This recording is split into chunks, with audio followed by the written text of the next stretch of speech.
श्री साईनाथाय नमः।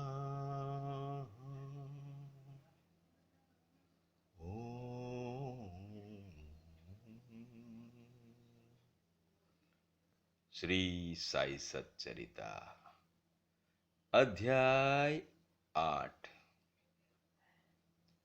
मनुष्य शरीर अनमोल। मानव जन्म का महत्व अध्याय 8 में और भागवत में भी 11वें स्कंद में मानव जन्म का महत्व अति सुंदर अद्भुत लीलाओं के माध्यम से समझाया गया है। इसीलिए मानव जन्म, मनुष्य का जन्म प्राप्त होना बड़े सौभाग्य का सूचक है। सौभाग्य ईश्वर ने कृपा की है, मौका दिया है।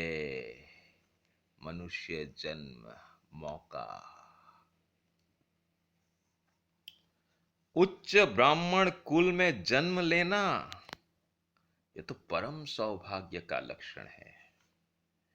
परंतु श्री साईं चरणाम्बुजों में प्रीति, श्री साईं के चरण अंबुज में प्रीति, प्रेम और उनकी शरणागति प्राप्त होना सभी में अति श्रेष्ठ है।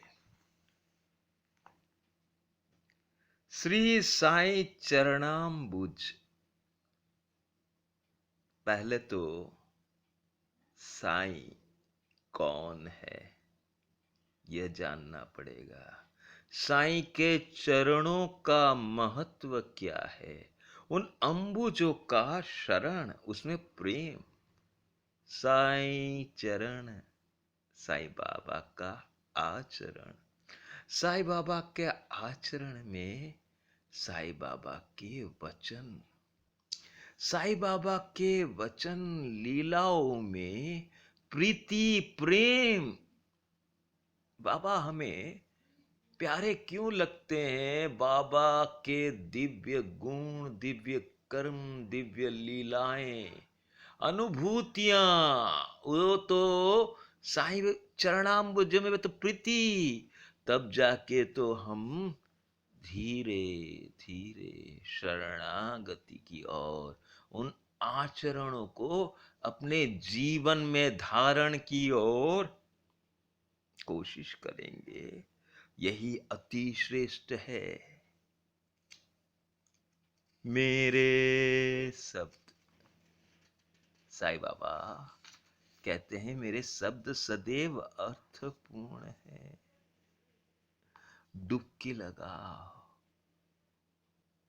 एक एक शब्दों के ठीक ठीक अर्थों को, प्रयोग को समझने की कोशिश करो। तब तुम्हें रत्न मिलेंगे, ज्ञान रूपी रत्न। मानव का प्रयत्न। इस संसार में मानव जन्म अति दुर्लभ है। हर मनुष्य की मृत्यु तो निश्चित ही है और वह किसी भी क्षण उसका आलिंगन कर सकती है। कभी भी कोई मर सकता है, ऐसी धारणा है। हमें अपने ध्येय की प्राप्ति में सदैव तत्पर रहना चाहिए। हमारा लक्ष्य क्या है, हम क्या चाहते हैं? ईश्वर को चाहते हैं तो ईश्वर पाने के लिए हमारा लक्ष्य की ओर हमें सदैव अग्रसर होना चाहिए। केंद्र की ओर अग्रसर हो। जिस प्रकार खोए हुए राजकुमार की खोज में राजा का बेटा खो गया है, प्रत्येक संभव उपयोग प्रयोग करता है, उसी प्रकार किंचित मात्र भी विलंब न कर हमें अपनी अभिष्ट की सिद्धि के हेतु शीघ्रता शीघ्रता करनी सर्वथा उचित है। हमें धैर्य धारण करके अपने लक्ष्य की ओर सदैव आगे बढ़ते जाना है। हमारा लक्ष्य ईश्वर है, ईश्वर को जानना है, ईश्वर के साथ हमारा क्या संबंध है, उसको जानने में हमें सर्वदा ध्यान रखना चाहिए। यदि हम ऐसा नहीं करते तो हमें पशुओं की स्तर पे ही समझो अपने आप को, तुम मनुष्य नहीं हो। क्योंकि मनुष्य में भगवान ने एक उत्तम देन दी है, वो है ज्ञान। और भगवान कह रहे हैं कि मनुष्य मुझे जान सकता है, मेरी लीलाओं को समझ सकता है, मुझे जान सकता है, लीलाओं को समझ सकता है, वचनों को समझ सकता है, मेरी अलौकिक सृष्टि को समझ सकता है, क्योंकि मैंने उसे ज्ञान रूपी दान देन दी है। और यदि उसका सदुपयोग नहीं करता तो वो तो पशु ही हुआ ना। पशु और मनुष्य में क्या अंतर है? मानव को प्रयत्न करना चाहिए अपने ज्ञान से, क्यों मेरा जन्म हुआ है, मैं कौन हूं, मेरा साईं से क्या रिश्ता है, उस पे ध्यान दो। कैसे तुम्हें प्रवृत्ति कर्म करना है, अधिक सफलतापूर्वक सुलभ साक्षात्कार को प्राप्त करने का एक ही उपाय है। तुम्हें नहीं पता तुम्हें कैसे कर्म करना है, तुम्हें रास्ता नहीं पता है, तो तुम्हें रास्ता के लिए पथ प्रदर्शक चाहिए। किसी योग्य संत या सद्गुरु के चरणों की शीतल छाया में आश्रय लेना जरूरी है। जैसे कि जिसे आत्मा साक्षात्कार हो चुका है, जिसने ईश्वर को जान लिया है, जो ईश्वर की लीलाओं को जानता है, वचनों को जानता है, सृष्टि को जानता है, उसकी शरण में जाओ, उसके चरणों की शीतल छाया में आश्रय लो, वो तुम्हें पथ प्रदर्शन करेंगे। जो लाभ धार्मिक व्याख्यानों के श्रवण करने और धार्मिक ग्रंथों के अध्ययन करने से प्राप्त नहीं हो सकता, वो लाभ उन उच्च आत्मज्ञानियों की संगति में सहज में ही प्राप्त हो जाता है।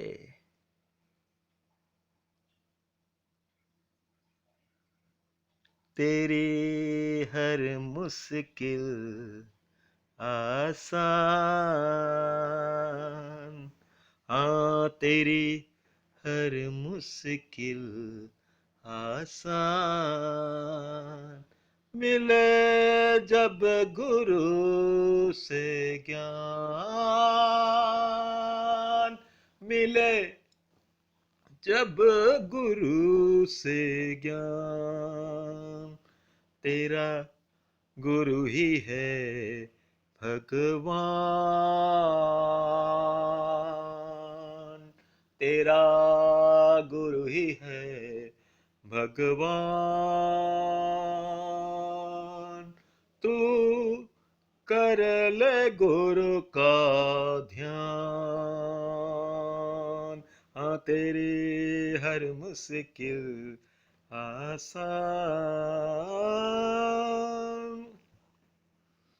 सदगुरु की शरण में जाने को साईं की शरण में जाओ, साईं सच्चरिता की शरण में जाने से भी होगा।